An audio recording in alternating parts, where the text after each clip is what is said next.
हिंदुस्तान की वो 5 मुस्लिम बेटियां जिन्होंने जान की बाजी लगाकर भारत को दिलाई आजादी, जिन्हें आज भी सलाम करता है हिंदुस्तान, जिनकी बहादुरी ने अंग्रेजों को झुकाया, देश में आजादी का सूरज उगाया, जिनकी दहाड़ से कांपते थे अंग्रेज।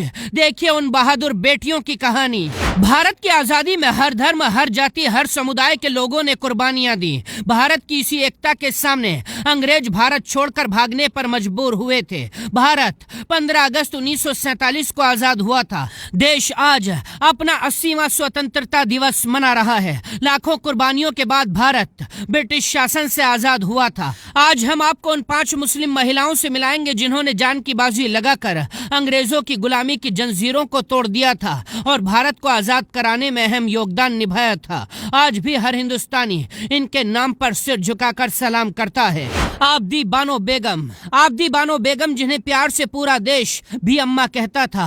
1850 में उत्तर प्रदेश के अमरोहा में पैदा हुई बी अम्मा ने पति की मौत के बाद अकेले 5 बच्चों को पाला और उन्हें देश की आजादी के लिए समर्पित कर दिया। उनके बेटे मोहम्मद अली जौहर और शौकत अली जौहर खिलाफत आंदोलन के बड़े नेता बने। बी अम्मा ने 1920 के खिलाफत आंदोलन को लीड किया। अखिल भारतीय मुस्लिम लीग के अधिवेशन में महात्मा गांधी के सामने बी अम्मा ने ऐसी स्पीच दी कि अंग्रेजों के पैर कांप गए थे। बुर्का और हिजाब पहनकर भी उन्होंने महिलाओं के अंदर आजादी की चिंगारी को जला दिया था। उनकी इसी बहादुरी को देखकर हजारों महिलाएं आजादी के आंदोलन में शामिल हुई थी। बेगम हजरत महल यानी अवध की शेरनी। इनका जन्म 1820 में यूपी के फैजाबाद में हुआ था। 1857 के पहले स्वतंत्रता संग्राम में बेगम हजरत महल ने अंग्रेजों के खिलाफ मोर्चा संभाला।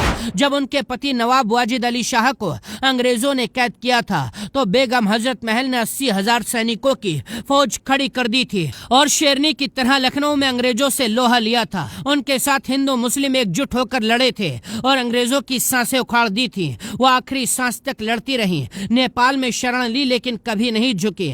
आज भी लखनऊ की गलियों में बेगम हजरत महल की वीरता की कहानी गूंजती है।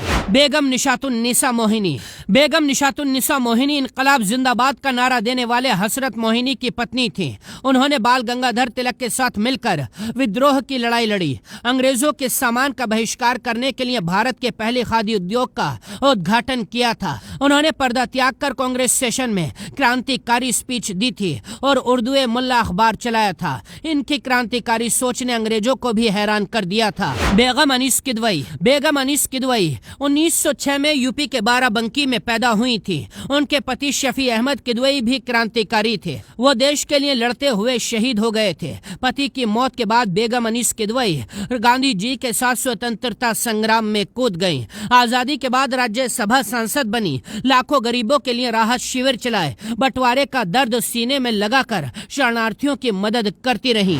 बीबी अम्तुस सलाम जिन्हें महात्मा गांधी की बेटी कहा जाता था, 1917 में पटियाला के जमींदार परिवार में पैदा हुई। बीबी अम्तुस सलाम ने गांधी जी की शिष्या बनकर हिंदू मुस्लिम एकता को मजबूत किया। उन्होंने सेवाग्राम आश्रम संभाला। 1947 के बंटवारे में शरणार्थियों की सेवा की और पटियाला को भारत में शामिल कराने में अहम भूमिका निभाई। बीबी अम्तुस सलाम ने कई जगहों पर अकेले जाकर सांप्रदायिक लड़ाइयों को रोका था।